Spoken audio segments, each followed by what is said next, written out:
Hey there, Tiff here. Too much pressure from within, and you are actually dreading playing. You are so worried that you're going to play poorly that you don't even want to go out and play. Does that sound familiar?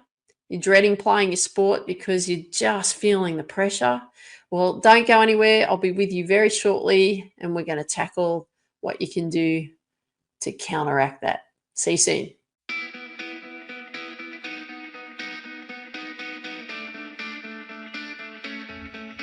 Hey there, Tiff here. Welcome to Ambition Habits. So lovely to have you here. Oh, pressure. There's a lot of pressure, isn't there? There's a lot of pressure we put on ourselves in sport. There's a lot of pressure we put on ourselves in life. There's a lot of pressure that we put on ourselves in work. Anything that we do, we put ourselves under a lot of pressure. And I find that, like with sport especially, we want to play well, we want to perform well, and we put so much pressure and expectation on ourselves every time we step out on the arena that we expect that we should be able to play well, that sometimes we just don't. And I know that, with some people, like, they want to play competition, but at the same time they dread it because they feel like they're going to be a disaster, right? Because of previous experiences, right? So history's said to them in, previous games that they've played or previous sport that they played that they weren't good enough, or they haven't played sport before and they've just taken up a sport and they don't think that they're going to be good enough. So they're already dreading that they're going to have to get out there and play, and they're worried about being embarrassed, worrying about looking like a fool.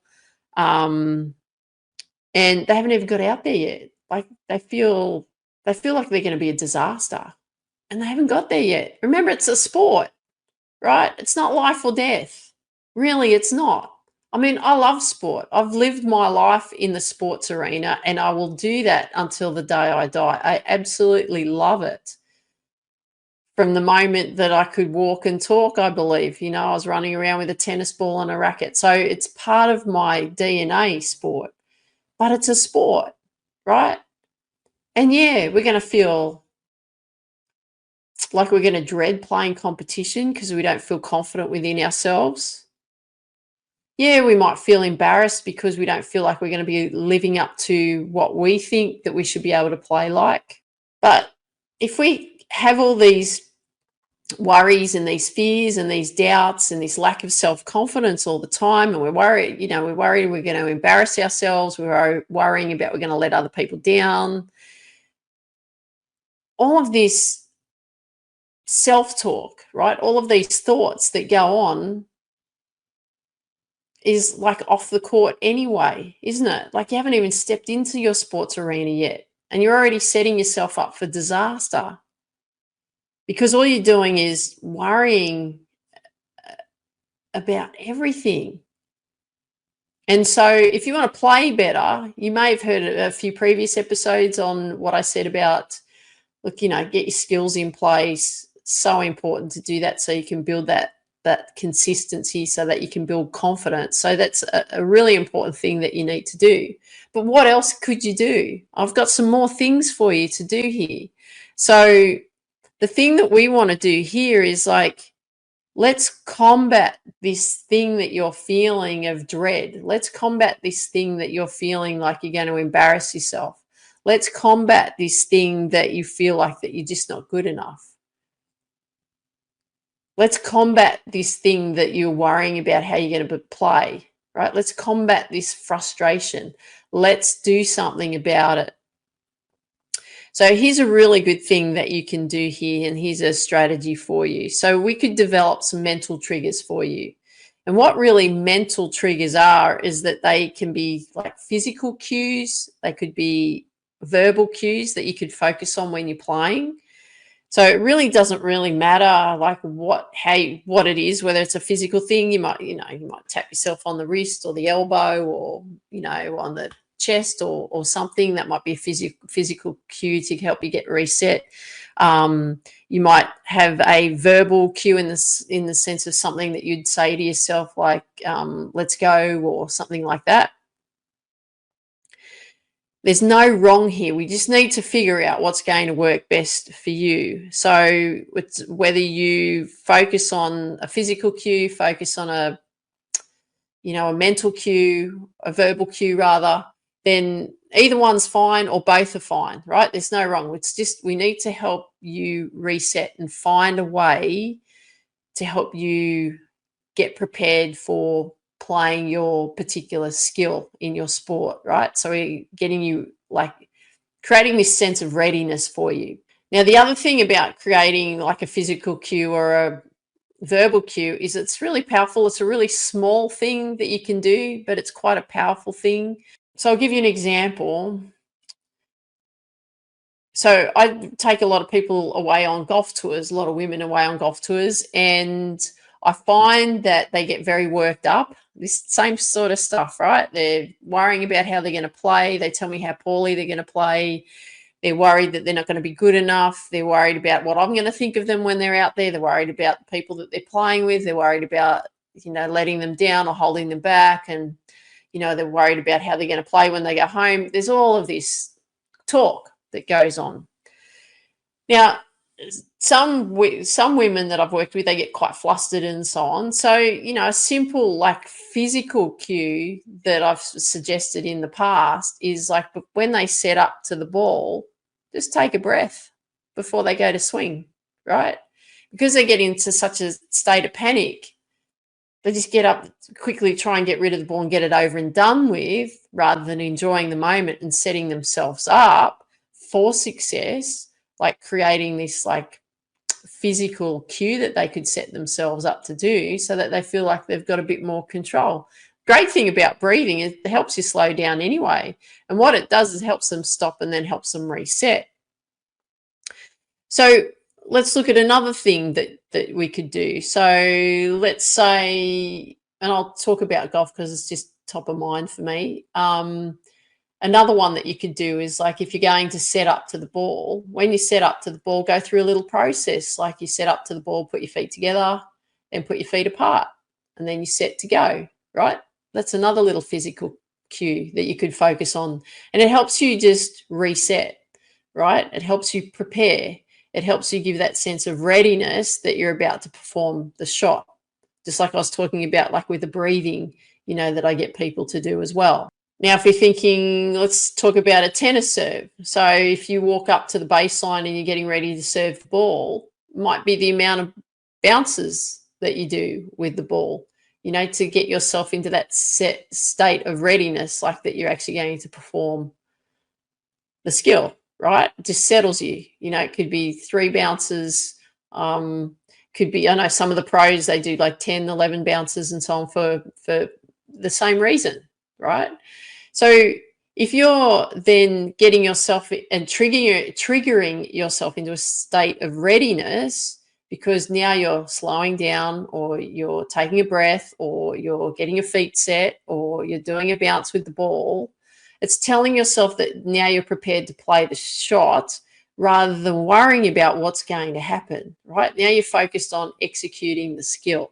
Now, there's other things too you could think of, in the sense of, I know when I was learning to play golf, because I really had a big problem with learning to trust myself, because I had a lot of tennis demons that were coming up when I was learning to play golf. So I came up with this strategy of a cue phrase that I could say to myself before I actually played the shot. So I'd go through my process and set up to the ball and everything.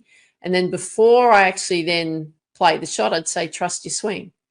Because there was a huge lack of trust there. There was a huge lack of even confidence in the skill. Now, I worked a lot on the skill, but I still didn't trust it.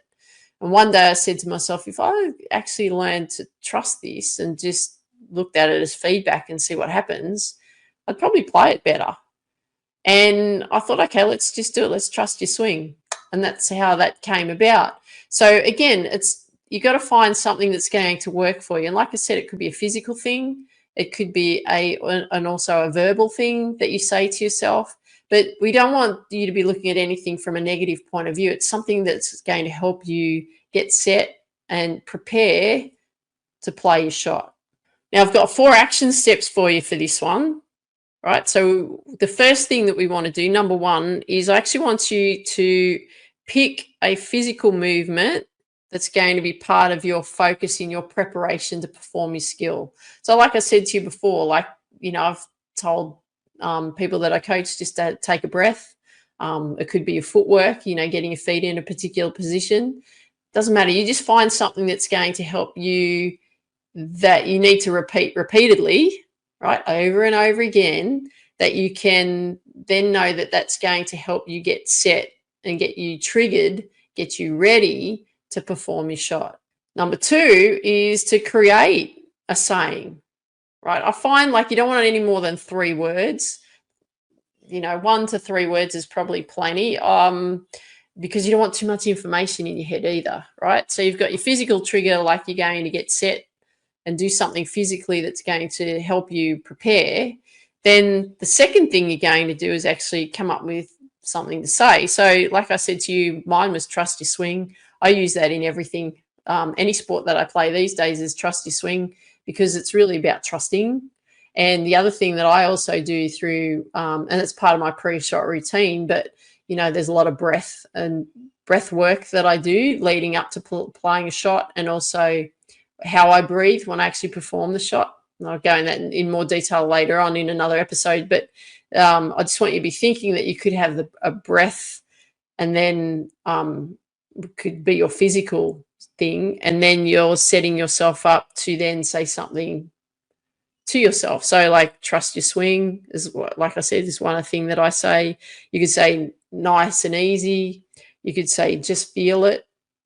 Something that you can really connect with, but also something that's not going to make you feel too emotional about either. So you don't want it to come on, you can do it, or